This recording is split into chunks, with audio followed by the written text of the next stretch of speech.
Welcome to the Builders Podcast, episode 66. Joe Matz, 18 years building businesses in Italy and Brazil, becoming a business coach back here in the U.S. Before we jump into this episode, please subscribe to this podcast if you love business and real stories from the trenches. And after a listen, please give us a thumbs up, like, and share if we've earned it. Hit that notification bell too if you're on YouTube so you don't miss each episode. With your help, we can reach more people and deliver these valuable from the trenches lessons to those that need it. Enjoy the episode. Hello and welcome to another The Builders. This is your host, Matt Levenhagen. Joe has had an amazing journey around the world. Been in business for a lot of years, doing a lot of different things. And I was just actually on his podcast too. And so we're kind of sharing that experience. He's coming on this one now. But he's we've known each other for a little while. We were introduced by a friend and we've had some good conversations already. So I'm looking forward to getting to know Joe more today. And so I am going to kind of give it to you, Joe, and tell us a little bit about yourself, introduce yourself a little bit more, however you want to do that. I'm sure you're old, pretty experienced being able to do that. And then a little bit about your journey. That's what we do here on The Builders. We like to, the first time we have a guest on, we like to go into kind of the origin story and like what, influences you had in your life and what that journey looked like and how you ended up where you are today. So. Wow. Yeah. You go. Great. I'm from the U.S., although I lived 18 years overseas. And that came about because I graduated college doing exactly what I wanted to do and where I wanted to do it. And a couple months later, I got an offer to go to Italy. See, a businessman had lost his eyes on the ground. He needed someone in Italy to look over his interest and keep his interest, front and center. That was a 2-year project. And I went to Italy, not really knowing what I was going to do, not knowing anyone and not speaking the language. Wow. And it was about 4 weeks later from this first conversation, and I found myself in Italy with a one-way ticket. And I fumbled around, with the language and all that stuff. I never thought I would need a foreign language. After a few years, the company introduced vitamins. And I know vitamins because I had been taking vitamins already for 10 years at that point. And I said, I can teach the salespeople about vitamins and teach them how to sell vitamins and all the benefits. This was pretty new in Italy at that time. So I went around and eventually I became the sales leader in Italy. Wow. And I traveled all over Italy, just a beautiful, beautiful country. I got to know the people. I had dinner and lunch in their house. Really fantastic. Just a great experience. And when the company wanted to go to Brazil, they asked me to head up the operations in Brazil. Once again, I didn't speak the language, and I didn't know anyone in Brazil or even how to set up a business in Brazil. So there I went with my Italian wife. Well, you did such a good job in Italy. You learned the language. I mean, you're perfect. You're perfect for this. Go to a completely different country and learn their language. And you got a wife. Wait. Okay. Did you just say you got a wife in Italy? Yes, I found a wife in Italy. Yeah. Was she able to follow you? Or you found another wife in Brazil? So we got married. And then we left Italy the next day. We spent a couple months in the U.S. and then we went on to Brazil.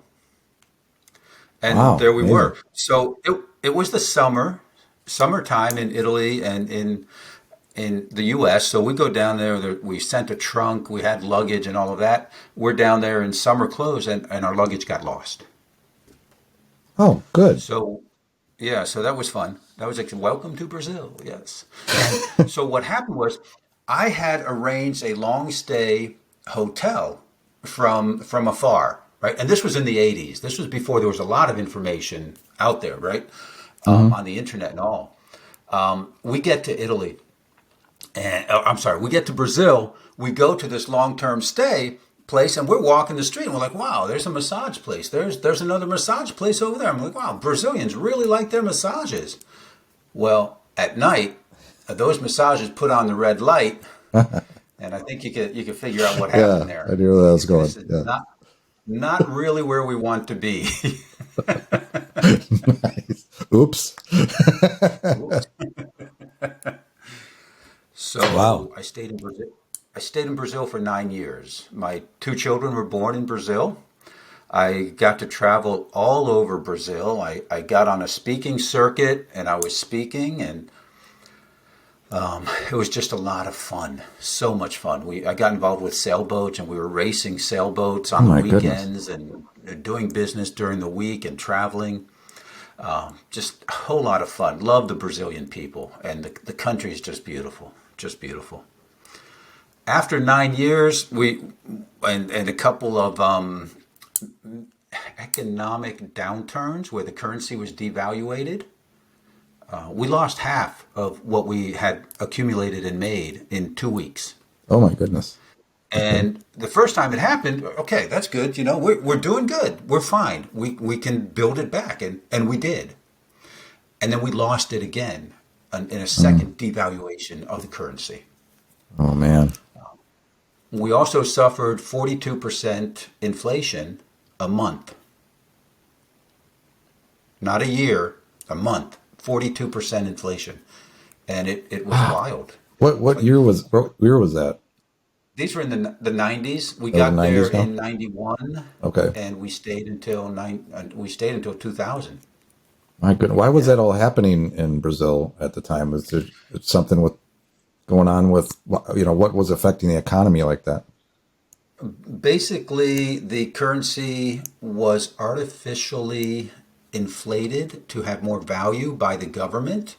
That takes a lot of money to keep your money valuable if it's really not. It Yeah. costs a lot of money for a country of 156 million people to do that. And the government just couldn't do it anymore. Mm. And so they devalued the money. Yeah. Crazy, crazy time. The second time it happened, we were like, we don't want to suffer this a third time. Yeah. And so we moved back to Italy.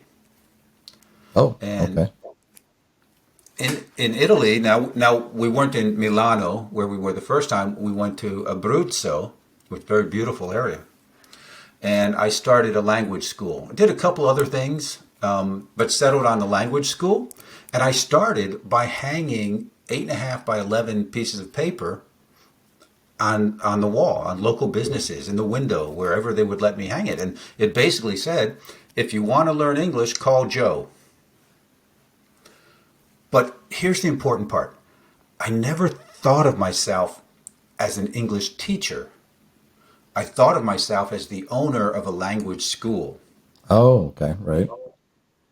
And Difference. very quickly, I had 7 teachers working for me. And we were teaching in schools, private, public schools. We were teaching in companies and firms. We were teaching in associations and doing private lessons. And that was a lot of fun because I only worked 8.5 months a year. So in one of the summers, some buddies and I, we put together a mountain bike tourism business. And we took people to the mountains, to the Alpinini, for a day excursion on the mountain bikes. We didn't make a lot of money, but we got some great bicycles, and we Yeah. had a lot of fun. That's And that was awesome. the idea.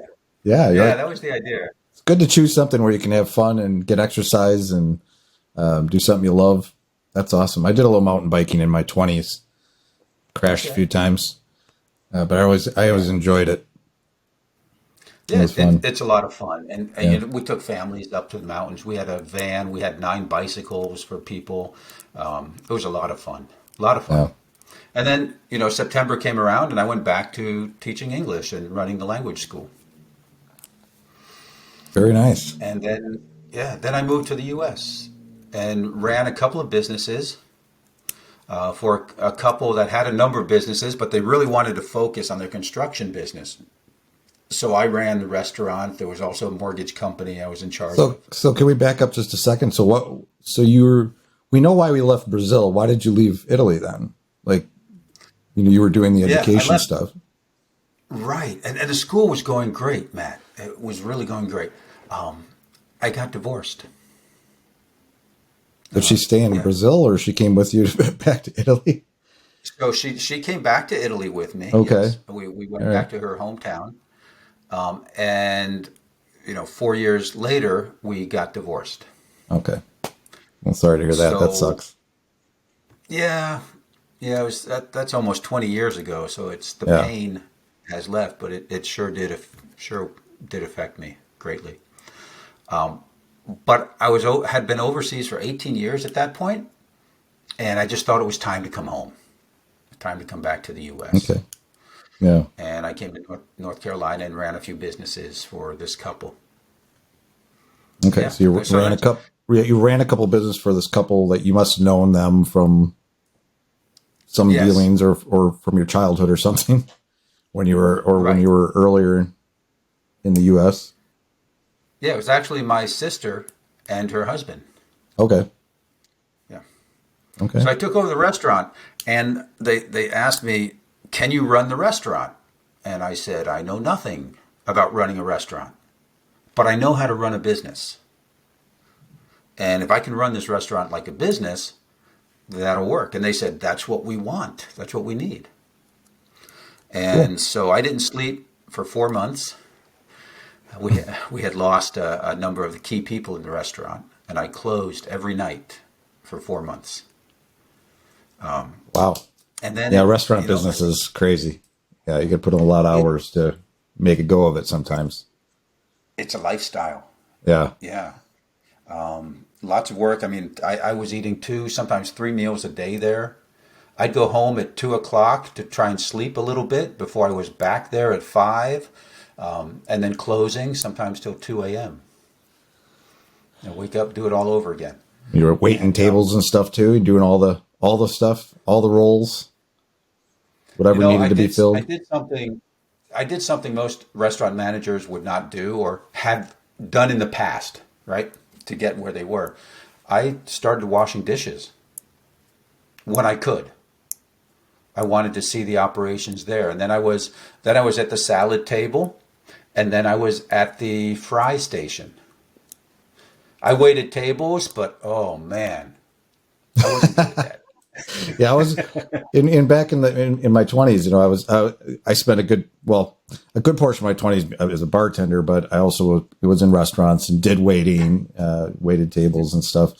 But it's quite the business. But I think it's always fascinated me the restaurants that structure it where you kind of work your way up, and you like McDonald's. I actually worked in McDonald's in high school, but that was like my first real job, I think.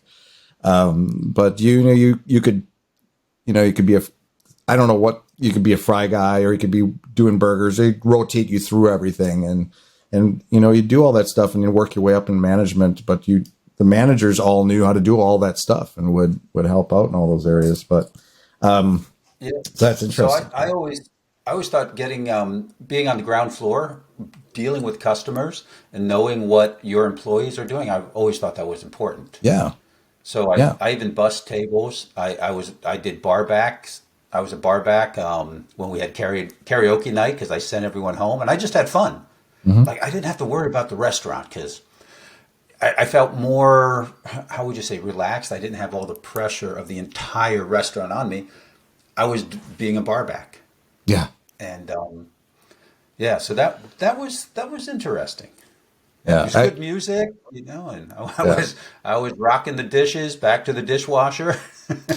I actually really love Bart. Well, I remember always saying, like, when I was a bartender for those years, I was a full-time bartender for a number of years while I was trying to support I was doing art and stuff like that, and so to actually pay the bills.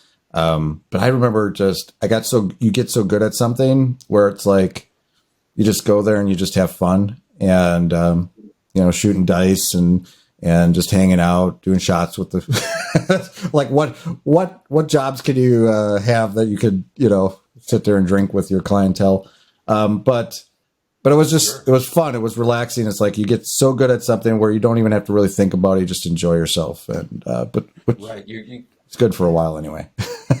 you get in the flow. And, Yeah. after setting up the restaurant and getting folks and the right people in the right places, I was able to walk around, management by walking around.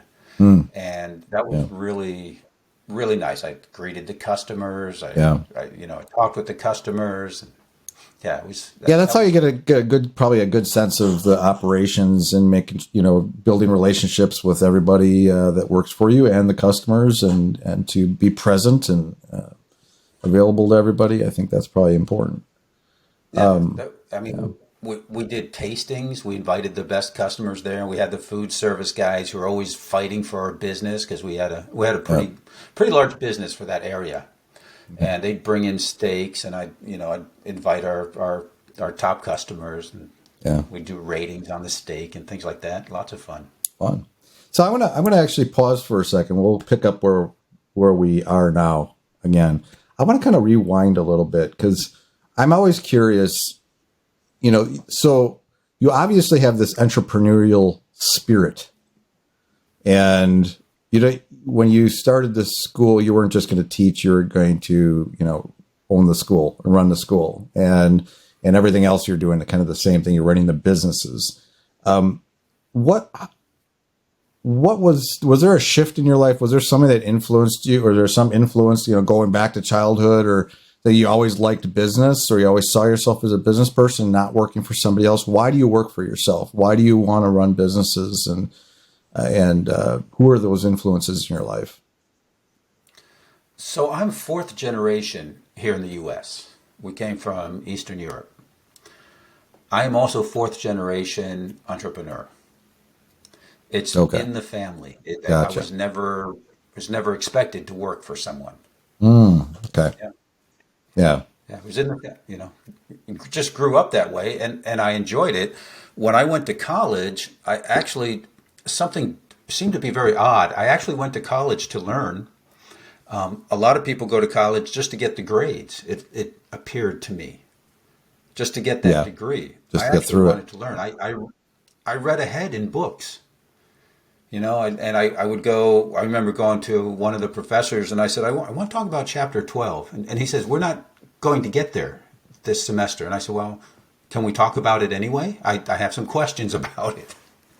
And one of the things I did, so one of my first entrepreneurial adventures, apart from having a paper route and doing, snow shoveling in New Jersey, I was in New Hampshire, and so for some reason, I saw these hacky sacks, right? You remember those? Yeah. Oh, yeah. Yeah. There was I was never no, very there good at was, it, but I remember them. I had lots of them. okay. There was no place to get hacky sacks where I was in the middle of New Hampshire. So I contacted the guy who formed hacky sacks, and he was actually in Hackensack, New Jersey. Well, that's where it comes. That's the name where the name comes from. Hackensack. Hacky sacks from Hackensack. How about that? Hilarious. That's a great little fact. I remember Yeah. that. No, there you go. Um, so I ordered 24 hacky sacks, and the guy was ecstatic. You know, he was ecstatic. I got T-shirts. I got a T-shirt for my mom, which was hilarious. And so yeah, my mom was one place with some college kids with her hacky sack T-shirt, and they're like, "Do you do hacky sack? Wow!" Cool. And me and my buddy, we did what we called promotional tours. So inside the school buildings, outside the school buildings, and I hung up piece of paper. If you want your hacky sacks, come see me. And then I ended up doing a project at school for one of the classes.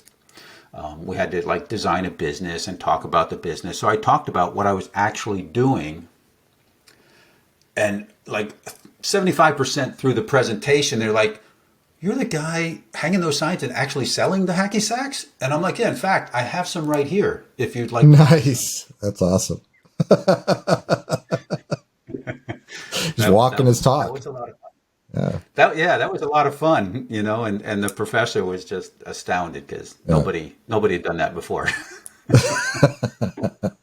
Wow. So it's just really ingrained in you. And because I think about like myself, like where I kind of got that spirit. I think I got a little bit from my dad, but my dad actually worked for a company for 30 plus years.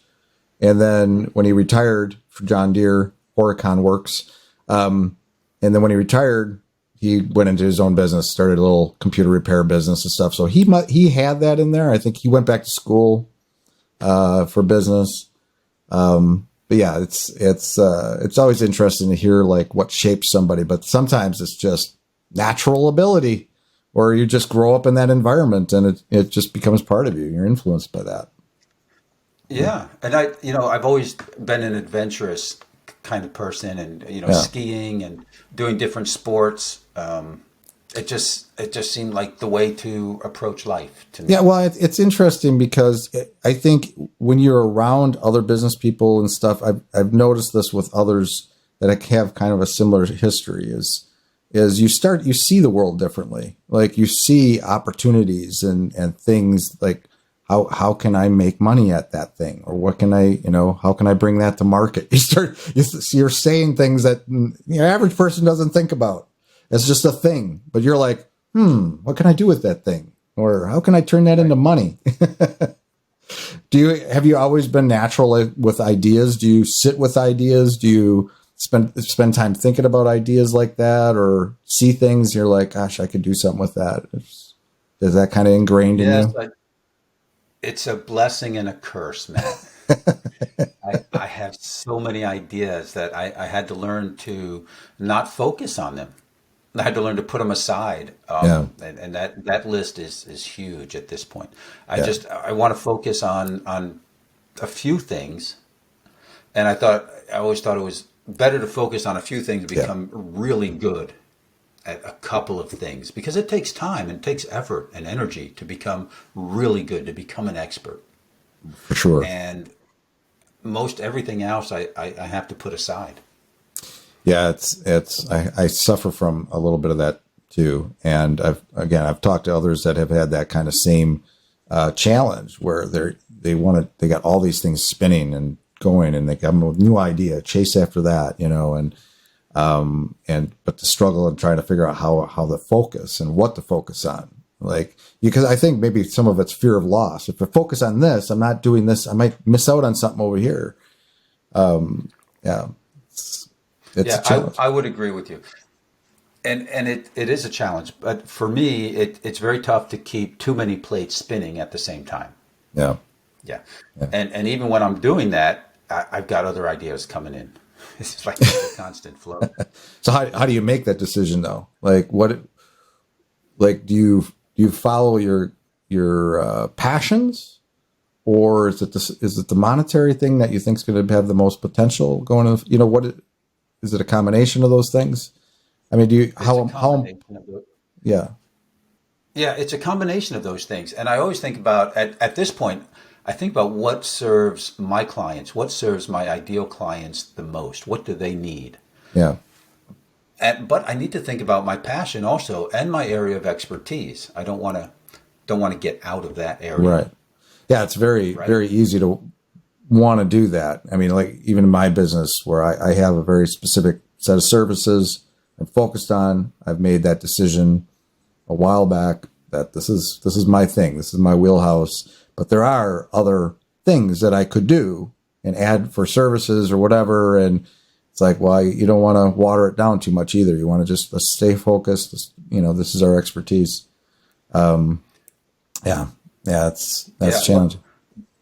what I've had to say to some of my clients is just because you can doesn't mean you should. Yeah. Yeah. Yeah. So, and as I told my children, it's a world of specialization. So get really good at one thing. Know a little bit about a whole lot of stuff, Oh but yeah. get really good at one thing. And yeah, so and they've done that. and I help my clients to do that also. Yeah, that's Yeah, we don't want to, you know. yeah. It's I think about I don't know where I heard this, but it's like you kind of lead with one thing. You find something that you really can specialize on, and that's what you're known for, right? And that doesn't mean you don't know other things. That doesn't mean you're pretty good at these other things, but this is your focus. This is what you lead with, marketing wise, and all that stuff. It doesn't mean like even my business, like I have a very specific kind of tool set of things that I do, but that doesn't mean that I don't do other things when they crop up, or we can handle something sometimes. But yeah, but in terms of your brand and all that stuff, focusing is good. So let's go back to the restaurant business. So now I'm curious. So you did that for a while. What did you do after that, or where did that lead? That led me to Led get to out of the restaurant business. That's what it did. I love the restaurant business, and if it wasn't for the food, the customers, and the employees, it would be a great business. Wait. If it wasn't for the food, the employees, and the employees, that's like everything. A great business. Yeah, exactly. I only had 3 problems in the restaurant. I had problems with the food, with the employees, and with the customers. Yeah. Okay. Well, the building was fine. I mean, everything was structurally sound, except everything that was. Yeah. I mean, they were also a great source of joy. But I got out of the lifestyle, Matt. I was drinking too much. Yeah. And I didn't know how to stop that at that time. And I blamed my lifestyle. And my lifestyle was being at the restaurant. And so I stopped drinking. I got out of the restaurant business. That's interesting. I had to cut you off already. But it's interesting because I can relate to that, because when I was in the bar business, I felt, especially towards the final years, I felt like I was going down a dark path. Like, I'd always partied, but I was starting to hang out with the wrong crowds, and and so my wife saved me from that. She stepped in my life and took me all out of that, and I got out of the bar business eventually. And but yeah, it can have a real, especially depending on your personality and stuff, and what how addictive you are to things and all those things. But it can have a negative effect on your life. So it's good. It's good that you found a way to step away from that. Yeah, and I understand what you said. I identify with going down the dark path. I could see where this was leading. I could look at people who've been in the business for years, and that's not where I wanted to go. That was not the path I wanted to follow. Yeah. I mean, when I started out, I actually want. Again, I kind of always had that business side of me, and I'm like, I'll be a bartender for a few years, and then I'll own my own bar someday. But I only had to be a bartender for a few years to realize, this isn't the business that I want to be doing for the next 20, 30, 40 years. Right. So, I think a lot of people figure that out. Yes. Yeah. Yeah. So from there, what did you end up doing? So from there, I decided to be a coach. I decided I was unhireable because I like to improve things. I like to see things better. I like to figure out what's going on and how can we improve it. And the problem with that, I know there are people who do that. They do it very well. My personality must have been a little abrasive to the owners or to the managers, because I believe I was looked at as a threat. Interesting. And so somebody told me, Joe, with all that experience, you should be a coach. I said, what do you mean a coach? So I started looking into that. Yeah. And I found a coaching school. I went to a 13-month program of coaching with the International Coaching Association. And I got certified, and I started my life as a coach. So you went to a coaching program. I don't know. A lot of coaches, I don't think, go to coaching programs. Or they're going to be life coaches or business coaches or whatever. Well, at least I don't hear many people talking about that. Was this like, so tell us a little bit more about, is that like an actual school you went to? And So it was an online school. okay, It was a pretty expensive 13-month program, and it was hours and hours every week. really interesting. So yeah, it was very interesting, very much hands-on.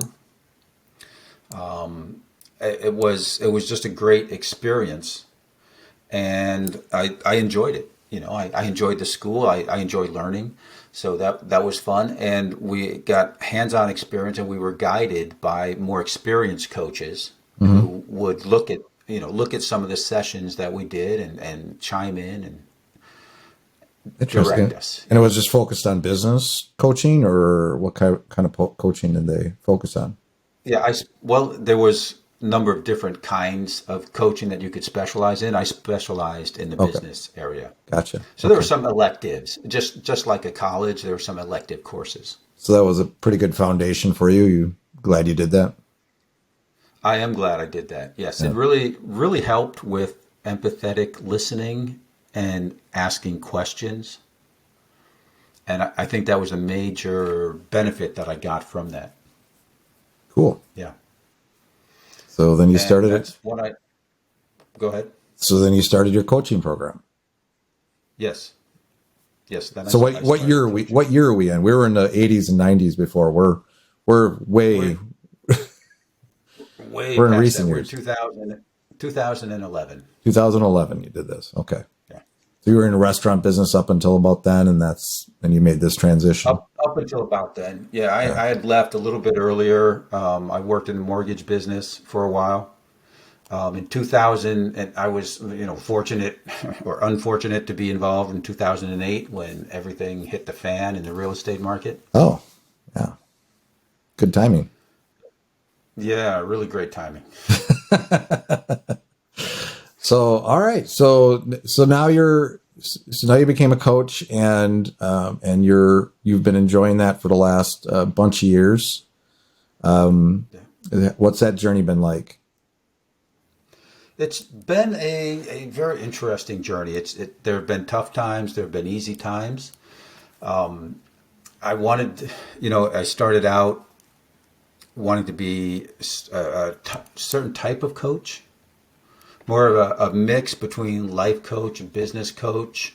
I was, for a couple years, I was involved with exit planning, helping folks to work on their business as opposed to in their business, and really focusing on creating and increasing the transferable value of a business. Yeah.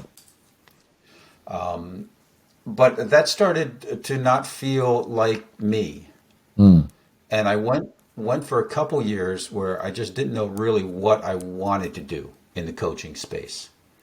Finally spoke with someone who made me realize that I was really good at starting over, because I had started over so many different times in different countries, different cultures, different languages. And I thought, that's interesting.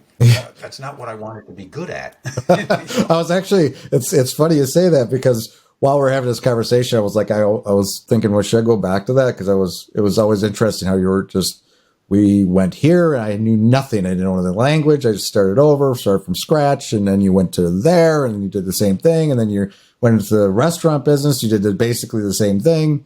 So yeah, you must be good at that.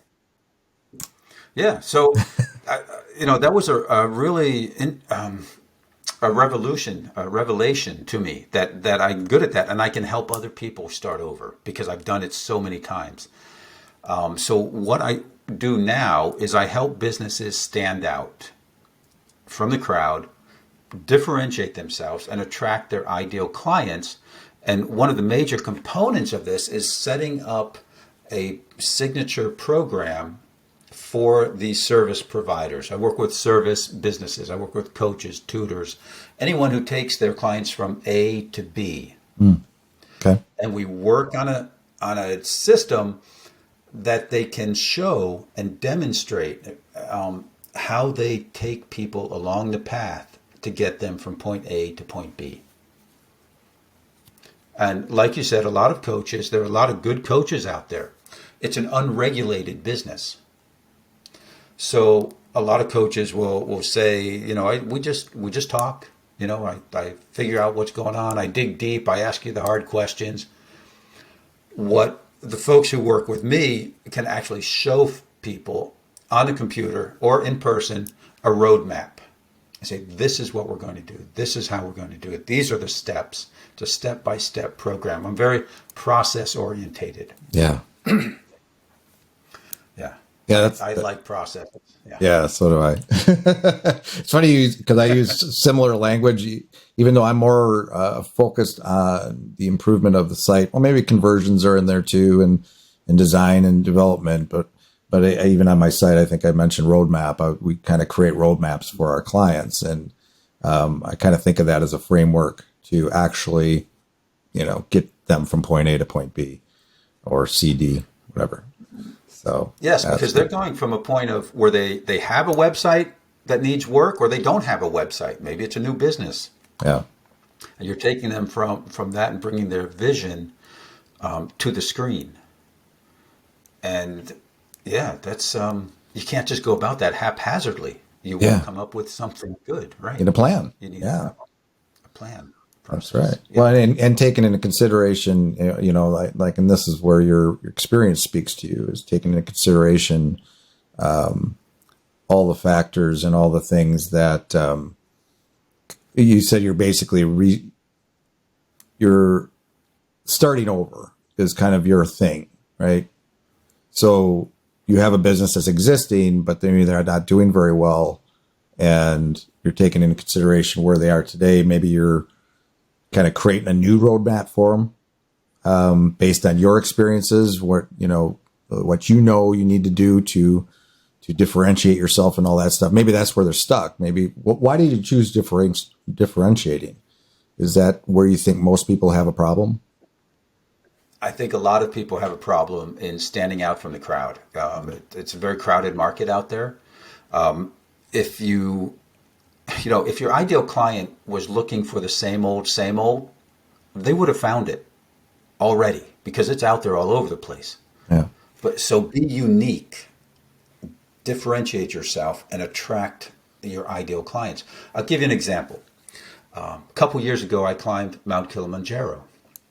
And that came about at a bar, right? I was sitting with my dad at the bar where lots of good ideas happen. And my dad says to me, "Hey, Joe, if I climb Mount Kilimanjaro, will you come with me?" I don't know anything about Mount Kilimanjaro, but I said, sure. I was a couple beers in. I was like, yeah, I'm game for it. So my dad wanted to train with a coach.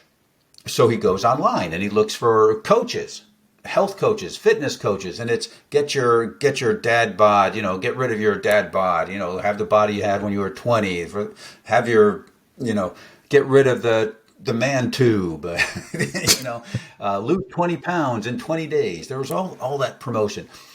But he happened on one site, and the guy's headline was this: "I help middle-aged men climb mountains." Guess who my dad hired as his fitness coach? That guy. Because this guy was specialized. He had niched down. He was talking directly to middle-aged men who wanted to climb mountains. And my dad looks at that and he says, "That's me." And that's who he hired. All those other people. Now, if you're looking to lose 20 pounds, this month because you're going to the beach next month, that's great. Then you go with that guy. You wouldn't go with the climb the mountain guy. Yeah. But he differentiated himself in his marketing and in his program. And it was step by step. This is how we're going to do it. We're going to build upon what you've got. And a year later, we were on Mount Kilimanjaro. Wow. Nice. That's a whole nother story, I bet. That is a story. Yes, that was a lot of fun. Yeah. It was really wonderful, really amazing. I don't want to do it again. A good one-time life experience and a good story. That's right. That's cool. So, so I'm going to kind of flip this on you a little bit. So what do you think, like for yourself, what do you think differentiates you? Like, what do you think you bring to the table? And I might have a sense of it, but by the story you've Yeah. told, but So I have a roadmap for my clients. We talk about that. It's a flexible roadmap because when I first talk with the client, I talk about it from a high level because I don't know exactly the steps or where the starting point is until I learn more about my prospective client. yeah, I bring the experience that I have in working in different countries and just, they talk about thinking out of the box. Man, I don't know where the box is. And I bring that creativity and that business sense. I also bring the experience I have from the coaching course that I completed about listening and reframing and digging deep with the questions. We always hear the real answers are 5 whys deep. Why is that? Why is that? Tell me more. That's just very simple. I mean, there's sophisticated ways to get there. But a lot of what I do in the very beginning is helping the client figure out what they're uniquely suited to do and what they want to do. yeah, And to use the mountain metaphor, we figure out what's in their pack and what do they need to put in their pack so that they can climb their mountain of success. Right? That's the real reason you climb the mountain. So now you can use that in your in your discussions with your clients. Matt, it was a year of training. It was 9 days on the mountain. I got to use it for something. Yeah, so why not? Yeah, I mean, everything's about stories. If we can tell good stories, and that I find that with clients because you talk about the things that differentiate yourself. Well, I find it fascinating because I feel that I see this in myself too. Is a part of what differentiates us, is who we are. People want to work with us because of our experience and what we bring to the table and the stories we tell. Like there's so many stories I've had over 20 years online, but 30 years in business. Got so many stories I can tell that can relate to a client, or maybe, they can see things in a different way and stuff. So being able to talk like that with prospective clients can set you apart, no doubt. Right. Yeah. And, there's just a lot that I can pull from what I call the well. Yeah. And yeah. The well is deep. There's a lot of experience. There's a lot of good experience. A lot of things went well. A lot of things didn't go so well. And that's how you learn. I kind of know where the pitfalls are. Yeah. And I'm sure, I mean, like any client, they're hiring you because they want somebody that has that wisdom that can, steer them in the right direction and away from the things they shouldn't be doing and stuff, and focus them. Yeah. And create. I love the idea of a roadmap too. And it kind of ties into that. You take all your experience, you look at a business, you analyze what their needs are, what their goals are in their business, and create a roadmap to get them where they want to go. It's really a great way to look at things and structure things. Yeah. Sure. Yeah. And I enjoy it. I mean, I love business. I love small business. I speak small business. That's I speak 3 languages. The 4th one would be small business. Yeah. Cool. Yeah. It's a good way to look at it. It is kind of a language in and of itself, for sure. Yes, Yeah. And that's the other piece to this, is really enjoying what you do and landing on what you do. Obviously, like a lot of us, you've gone through so many different phases in your life. You've done all kinds of things. You've tried a lot of different things, figured out what you don't like, kind of figured out who Joe was. Like, who am I? I figured that out a little bit later in life too. I think it kind of all gelled for me. And so that's interesting. So yeah, go ahead. and it takes time. That kind of knowledge sometimes takes time. Yeah. Yep. So what do you? Let's end with this. So if you could give people kind of a takeaway, like what are the things you've coached a lot of people, and you've coached businesses over the years. What is the kind of the biggest thing you see them struggling with? Is it the differentiation, and is it what? Do you have any advice for a business that maybe is feeling stuck and they need a new roadmap? Like what do you have for advice for them? To find a coach? Or Find a coach. Okay. So take stock of what I call your keys. KEE, knowledge, experience, and expertise. Because we're all unique in that sense. We've all followed different paths to get where we are today. And in those keys, there is what you're uniquely suited to do. And combine that with your passion. Right? Love that. And then you'll find what you're uniquely, the problem or the solution that you're uniquely suited to provide. And you will find people who have that same problem or want that same solution. And then work on the messaging. Provide extraordinary value with your knowledge, experience, and expertise. And work on the messaging and the storytelling and talk with someone who has more business experience than yourself. Surround yourself with successful people and talk about ideas. Successful people love to talk about ideas. Yeah. Right? Yeah, that last bit is important. Yeah. Surrounding yourself with people and talking with people. Yeah. Yeah. Throw ideas out there. I've got people, I just throw ideas out. I say, hey, what do you think about this? I'm thinking of doing this. Or I have a client who's got this issue. Have you ever seen that? You know? Yeah. So yeah, it's really, it's just so much fun. You know, I really love it. And I created a course now that's a free course at this time. It won't always be free, but it's free and it's online and you can take it at your own pace. If it's something you're interested in standing out, creating messaging and providing extraordinary value. I like that. And then we end with, yeah. And then, there's the no friction sales call. Right? How to sell without being salesy. Right? And I call it the no friction sales call. And that's a bonus. That's within that lesson. That's within that course. And it's online. Okay, well, with that, where do they find these things? So where can they find you online? So they can find me online at apexible.com. That's APX dash, don't forget the dash, APX dash ABLE.com. Great. That's it. You're hanging out on social media anywhere, or do you do that? LinkedIn is the best place. I've got groups on LinkedIn. I've got a business page also on Facebook.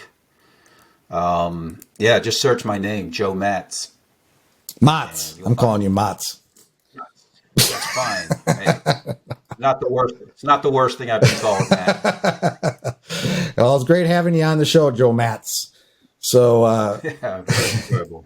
Hopefully we'll have you back again someday. We got there's so much, they have these conversations, and you know this because you're a podcaster as well. And by the way, and they can find your podcast on your site too somewhere.